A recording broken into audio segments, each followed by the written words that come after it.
और आइए मेरी जंगलों की यात्रा पर आज अपना अध्ययन लेकर के मैं जंगल में जो पहुंचा हूं और मेरे साथ कई लोग सफियार लोग हैं। साथ में जंगल में पशु पेड़ पौधे, दोपहर का समय है, लगभग 1:20 का टाइमिंग हो चुका है और लंच के बाद अभी आराम करते हुए और एक अभ्यास सत्र संविधान की महत्ता का हम सबसे पहले आज उस श्लोक का वर्णन करेंगे जो वास्तविक ये जो भारत का जो ग्रंथ है संविधान, वो महज एक सिर्फ ग्रंथ नहीं है, एक संपूर्ण ग्रंथ है, एक प्रमुख ग्रंथ है मेरे देश का, जिसको हम सबसे पहले आह्वान करेंगे।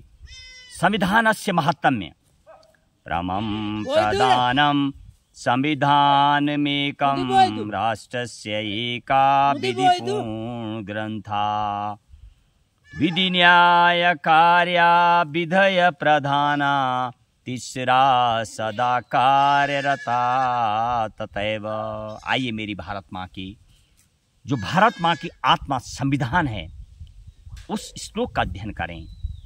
कैसा ग्रंथ है मेरी भारत माँ का इस संविधान, जो हर नागरिक के लिए बनाया गया, सिर्फ एकमात्र भारतीयों के लिए नहीं, पूरे विश्व के कल्याण के लिए एक ऐसा प्रमुख ग्रंथ है। कैसा है वो? परमं प्रधानम संविधानमेकं राष्ट्रस्य एका विधिपूर्ण ग्रंथा। हमारे राष्ट्र भारत का एक ही परम प्रधान ग्रंथ संविधान है। और कैसे वो? राष्ट्रस्य एका विधिपूर्ण ग्रंथा, जो कि विधि विधान से पूर्ण प्रमुख ग्रंथ है ये मेरी भारत माँ का जो संविधान है।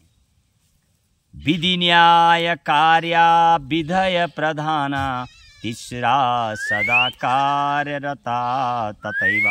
और इस संविधान के अंतर्गत विधायिका, कार्यपालिका तथा न्यायपालिका की प्रधानता है। यदि मैं भारत देश की बात करूं, दुनिया के कुछ ऐसे प्रमुख देशों में से भारत और जापान जहां पर संविधान की सुपरमैसी है। यदि मैं अमेरिका की बात करूं तो वहां पर सुप्रीम कोर्ट की सुपरमैसी है, कोर्ट जो बोलता है उसकी सुपरमैसी है। ब्रिटेन की बात करो तो वहां पर संसद की सुपरमैसी है और विधि से चलता है मेरा देश। और यदि इस श्लोक की बात करो तो इसमें बताया गया ये जो तीनों अंग हैं, विधायिका, कार्यपालिका, न्यायपालिका, ये तीनों अंग हमेशा संविधान के अनुसार कार्यरत रहते हैं। आइए आज हमारे साथ नकोटी साहब भी जंगल में बैठे हुए हैं, जरा दिखाइए नकोटी साहब। और सुनील नेगी साहब है मेरे सहयोगी जो कैमरा की भूमिका निभा रहे हैं।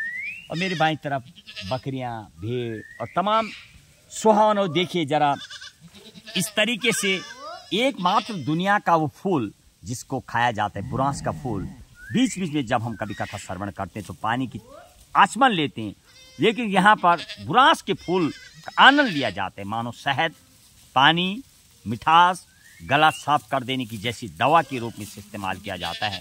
देखिए चारों तरफ, जरा नेगी साहब खूबसूरती को दिखाइए, चारों तरफ की जो पेड़ पौधे हैं इनका वर्णन। इसके बाद अब आपको दिखाएंगे जो 7 सब चिन्ह है भारत माँ की, उनका वर्णन करेंगे।